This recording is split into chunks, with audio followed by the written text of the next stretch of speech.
Our topic today is leading with impact. It's based on some research that we did at the center over a 2-year period, and let me give you a couple of the main points. What we heard of those 2,000 challenges were 4 major themes, and they were organized in a 2x2 matrix in terms of, 1, if they're focused on the individual from a leadership perspective, 2, in terms of organizational perspective, and then are they internally focused or are they more externally focused? So let's start over here. In terms of these senior leaders, they said, I need to stay ahead of what's going on in the marketplace. I need to now shift my thinking from inside the organization and stay outside. Not only what's going on now, but what's going to be coming around the corner. So it's more future focused, it's more strategic time allotted between what the today's requirements are and what's going to be coming around the corner tomorrow. Second, in terms of organizational agility, usually the conversation goes something like this. In addition to your full-time job, we're going to ask you to lead this initiative, perhaps a new SAP type program or a new way we're going to work with our customers.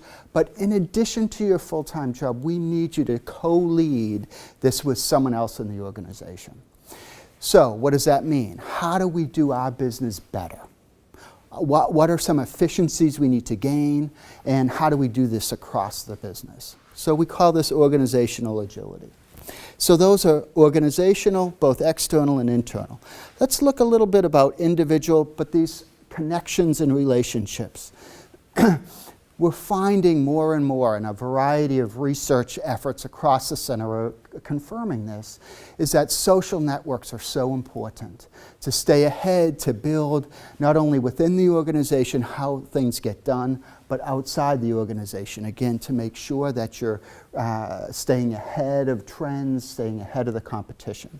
And so this whole notion of connections and relationships become even more increasingly important. It's not around the technical skills that trip people up at this level.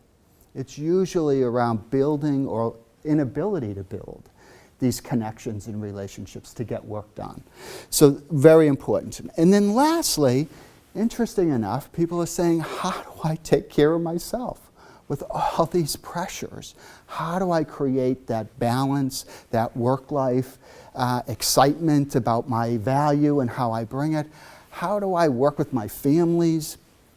Perhaps at this point in their careers, they have aging parents or siblings that may have additional support in addition to their kids at home. So how do I stay ahead? But that's not all of it.